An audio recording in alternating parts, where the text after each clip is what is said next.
Winters में अक्सर आपने नोटिस किया होगा कि जोड़ों में दर्द होना शुरू हो जाता है या अगर हो रहा है तो बढ़ जाता है। और सोरासिस पेशेंट की यही कंफ्यूजन होती है कि ये जो मेरे जोड़ों का दर्द है, कहीं ये सोराटिक आर्थराइटिस में तो तब्दील नहीं कर रहा है, या ये और कोई जॉइंट पेन की कमी हो गई है, या ऑस्टियो बन रहा है, या रूमेटॉइड बन रहा है। नमस्कार, मैं डॉक्टर मेघा चतुर्वेदी आज आपका ये डाउट क्लियर करना चाहूँगी।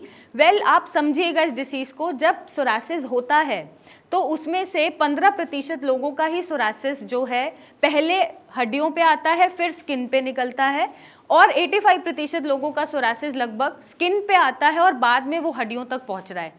अब ये सवाल उठता है कि आप अगर सोरासिस पेशेंट हैं और आपके हड्डियों में दर्द होना शुरू हो रहा है तो कहीं ये सोराटिक आर्थराइटिस की निशानी तो नहीं है। सिम्टम्स की हम बात करेंगे पहले।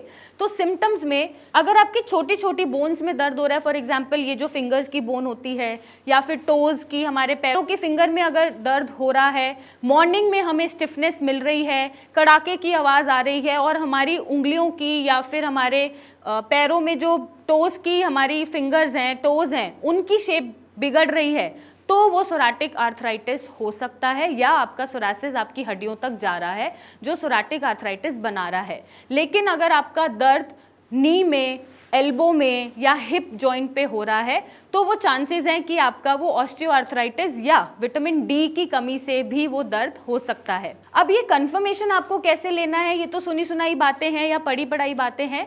कंफर्मेशन के लिए आप पहला जो तरीका है वो फिजिकल एग्जामिनेशन है, जो डॉक्टर पेशेंट के बीच में होता है। डॉक्टर हिस्ट्री लेंगे, पेशेंट से कुछ चीज़ें पूछेंगे और एग्जामिन करेंगे कि कहीं उनकी हड्डियाँ डिफॉर्म तो नहीं हो रही हैं, और उसके बेसिस पे अपने डायग्नोसिस बनाएंगे। और अगर आप चाहें तो टेस्ट करा सकते हैं। आप चाहे तो रूमेटॉइड आर्थराइटिस का टेस्ट करा सकते हैं, आप यूरिक एसिड का टेस्ट करा सकते हैं, आप या एक्सरे भी करा सकते हैं, जिससे ये क्लियर हो जाएगा कि हड्डियों की शेप तो नहीं बदल रही है, या फिर ये जो दर्द है वो ऑस्टियो का है या सोराटिक आर्थराइटिस का है। और सोराटिक आर्थराइटिस जब बन रहा होता है तो मैक्सिमम पेशेंट में जो आरए फैक्टर है, जिसको हम रूमेटॉइड आर्थराइटिस बोलते हैं, वो पॉजिटिव मिल जाता है, क्योंकि दोनों ही ऑटोइम्यून बीमारी हैं और दोनों का ओरिजिन मदर सेम है। जो ऑटोइम्यून बीमारी होती है उसी से दोनों पैदा हो रहे हैं, सोरासिस भी और रूमेटॉइड आर्थराइटिस भी। तो ये आप टेस्ट करा सकते हैं। बाकी आप अपना सी रिएक्टिव प्रोटीन टेस्ट करा सकते हैं, अपना सीआरपी देख सकते हैं। अगर ये बढ़ा हुआ है तो हो सकता है बॉडी में आपकी जनरल इन्फ्लेमेशन है जिसकी वजह से दर्द हो रहा है। आप विटामिन डी का टेस्ट कराइए। कई बार विटामिन डी की वैल्यूज कम होने की वजह से भी जॉइंट्स में दर्द होना शुरू हो जाता है, तो उनकी पूर्ति करने से भी आपका जो जॉइंट का पेन हो रहा है वो ठीक होना शुरू हो जाएगा या कम होना शुरू हो जाएगा। तो ये कुछ फैक्टर्स होते हैं। आप ये धारणा मत लगाना कि अगर आपको सोरासिस है और हड्डियों में थोड़ा बहुत दर्द हो रहा है तो ये सोराटिक आर्थराइटिस में कन्वर्ट हो रहा है। ज़रूरी नहीं है, हो भी सकता है, बट वो आपके सोच पे नहीं चलेगा, आपका डॉक्टर डायग्नोस करके बताएगा। आप पढ़ी पढ़ाई बातों पे और सुनी सुनाई बातों पे कम जाइएगा। आप अपने डॉक्टर से एडवाइस लेंगे या डायग्नोसिस बनवाएंगे तो ज़्यादा अच्छा रहेगा, और इसका ट्रीटमेंट संभव है।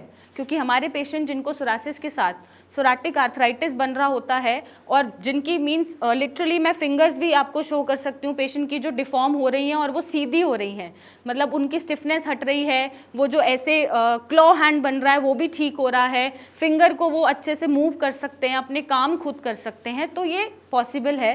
तो आप बिल्कुल मत घबराइए। अगर सोरासिस भी कन्वर्ट हो रहा है सोराटिक आर्थराइटिस में, या फिर आपका कोई और भी दर्द हो रहा है किसी ऑस्टियो की वजह से या विटामिन डी की वजह से, हम दोनों को ही ठीक करने में सक्षम है। तो आप अपनी सोच को नेगेटिव ले जाने से पहले अपने डॉक्टर से कंफर्म करिएगा, टेस्ट कराइएगा और उसी के बेसिस पे इलाज लीजिएगा। और यस, सोरासिस को ठीक करना संभव है, सोराटिक आर्थराइटिस को कन्वर्ट करना संभव है, रिवर्सिबल है। तो आपको बिल्कुल घबराने की ज़रूरत नहीं। और अगर आप चाहते हैं कि आप ठीक हो जाएं, जल्दी से आपका आर्थराइटिस ठीक हो जाए, आपका सोरासिस ठीक हो जाए, तो नीचे दिए गए नंबर पे इमेजेस भेजिए, मुझसे मिलने आइए और इसका एक सही इलाज पाइए। Thank you and take care.